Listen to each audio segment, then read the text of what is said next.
पिछले 2.5 साल में जब भी आप सभा करते हैं, आप एक ही चीज से शुरुआत करते हैं। आप कहते हैं मैं ये नहीं कहूंगा मेरे को वोट डालो, मैं ये नहीं कहूंगा, बस इतना कहूंगा कि भाई अगर आपको गरीबी से निकलना है तो ये आपका फॉर्मूला है। फिर आप उनका टेस्ट लेते हैं। आप कहते हैं कि आप जात पे मत वोट डालिए, आप हिंदू मुस्लिम पे वोट मत डालिए, आप राम मंदिर पे वोट मत डालिए, आप 5 किलो अनाज के लिए वोट मत डालिए, आप मुफ्त के सिलेंडर के लिए वोट मत डालिए। तो वोट डालेंगे किसके लिए? वो जो आपने बात कही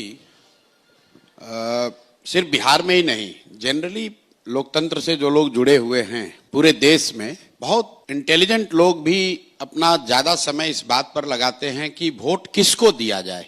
जबकि मेरी अपनी समझ ये है कि वोट किसको दिया जाए इससे ज्यादा महत्वपूर्ण है कि वोट किस बात के लिए दिया जाए।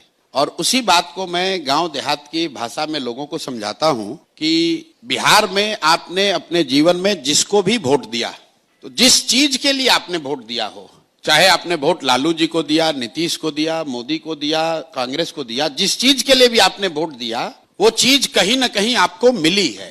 ये लोगों का पहला होता है कि वोट किसको दिया जाए, किस पर भरोसा किया जाए। लोकतंत्र में इतनी अच्छी व्यवस्था है कि आपको भरोसा करने की जरूरत ही नहीं है। आप अपना विषय ठीक चुन लीजिए और जो उस समय में अच्छा, समय काल में अच्छा लगे उसको वोट दे दीजिए। ज्यादातर संभावना है कि वो काम आपका हो जाएगा। और मैं बिहार के नजरिए से गिनवाता हूं कि भाई अगर आपने 5 किलो अनाज के लिए वोट दिया है मोदी जी को, तो बिहार में चाहे किसी की सत्ता हो, बिहार में चाहे जितना भी भ्रष्टाचार हो, 4 किलो अनाज तो मिल रहा है। 1 किलो चोरी होता है, भ्रष्टाचार की भेंट चढ़ता है, लेकिन लोगों को 4 किलो अनाज मिल रहा है। लोगों ने यहां पर लालू जी को वोट दिया।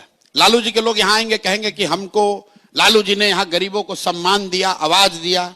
तो मैं तो मन से उनका राजनीतिक विरोधी होने के बाद भी कहता हूं कि भाई लालू जी को अगर आपने गरीबों के, वंचितों के आवाज और सम्मान के लिए वोट दिया, तो लालू जी के राज में गरीबों को सम्मान और आवाज मिली। बिहार की राजनीति को जो समझते हैं वो जानते हैं इस बात को। भले ही ये अलग बात है कि जिन वर्गों को लालू जी ने आवाज दिया उनको पढ़ाई की व्यवस्था नहीं की, उनके लिए पूंजी जमीन की व्यवस्था नहीं की, उनको रोजी रोजगार नहीं दिया, लेकिन आवाज तो जरूर दिया। इसी तरह लोगों ने अगर नीतीश कुमार को वोट दिया बिजली के लिए कि बिहार में बिजली, पानी, सड़क की स्थिति सुधरनी चाहिए, तो बिहार में चाहे जो स्थिति हो, जब नीतीश जी 2005 में मुख्यमंत्री बने तो भी बिहार देश का सबसे गरीब और पिछड़ा राज्य था, और आज भी देश का सबसे गरीब और पिछड़ा राज्य है। लेकिन बिहार में घर घर बिजली आ गई क्योंकि लोगों ने बिजली के लिए वोट दिया, लोगों ने सिलेंडर के लिए वोट दिया, तो इसी बिहार में घर घर सिलेंडर बट गया। लोगों ने मोदी जी का भाषण सुन के वोट दिया कि मोदी जी ने गुजरात में बड़ा विकास किया है, तो भाई गुजरात में विकास हो रहा है। जितना